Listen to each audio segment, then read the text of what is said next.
I mean, Gran Turismo 7, I mean, prolifically digital, their technological credentials are essentially legendary. They really like to push the envelope. They love to get their hands on new hardware. And yeah, curious to know what they've done with Gran Turismo 7. I mean, we knew the highlights, right? We knew that there would be RT quote unquote on track.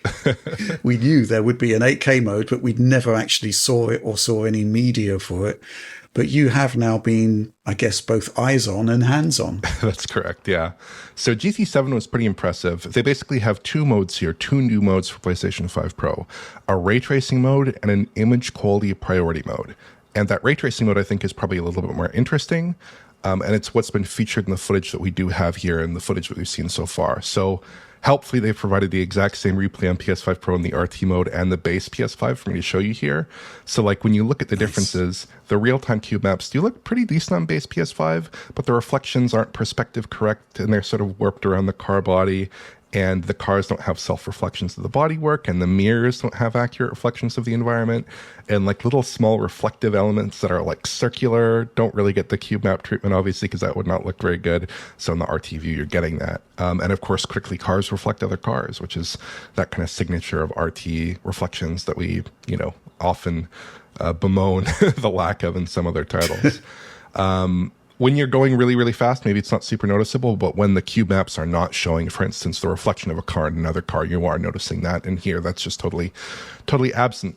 But there are some more significant limitations here than I'd say in F1.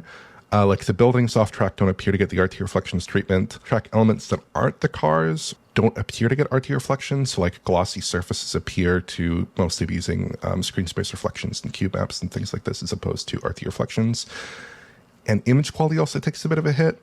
They are using PSSR here. If we do a side-by-side, I think you can see the native 4K view on base PS5 is a more substantially stable image than PS5 Pro, which is typically doing about 1440p during gameplay and 1152p-ish during replays. Those are numbers that came up quite a bit with PSSR to 4K. But it's tougher content for PSSR to work with, I think, because of those RT reflections, because it's high contrast, because the gameplay is so fast-paced. And the base console does not have the cleanest 4K image either, so it's sort of like one of those things where it's like, yeah, I think at a normal viewing distance, it probably holds up pretty all right here. But pixel peeping it does exhibit some flaws.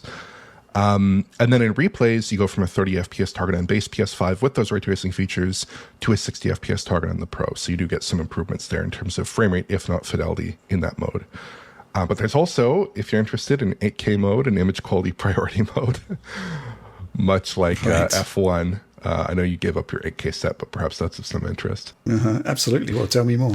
Yeah, so basically it's called an image quality priority mode, and they basically said it's 4K 60 on 4K panels and 8K 60 on 8K panels. The 8K mode did look very good. It's using PSSR in both instances to hit those resolutions. And of course, here you lose the RT reflections.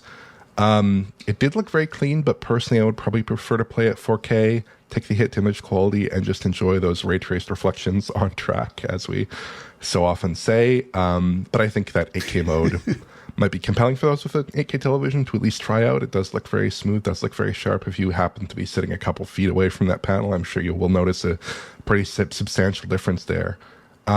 I did not get a chance to ask about the other variants in the modes for PlayStation 5 Pro, so we do know that they have like 120 hertz modes on PS5 that were added in a patch last year, and I don't know if they would be different on PS5 Pro or if they would just leverage the increased power to deliver a more stable frame rate in those modes, but that's probably something to look out for as well in the future. Yeah, certainly lots to get through there. I'm kind of curious as to whether all of these 8K modes are actually going to manifest in any way, shape or form if you don't have an 8K screen. I suspect not, based on the what we've seen in the past with that kind of image quality selector. But, there are scalers on Amazon that you can get, which basically you put between your display and your console, and it basically exposes an 8K resolution, and then it downscales it to 4K or even 1080p. Yeah. So that's going to be quite an interesting, 8K hack, so to speak. I have to admit, I didn't expect to see, I expected to see Prolifically Digital embrace 8K because it's kind of what they're doing. But, the fact that the F1 guys are doing it as well, that was a pleasant surprise. So maybe there will actually be more 8K content for the vanishingly few that actually own an 8K screen.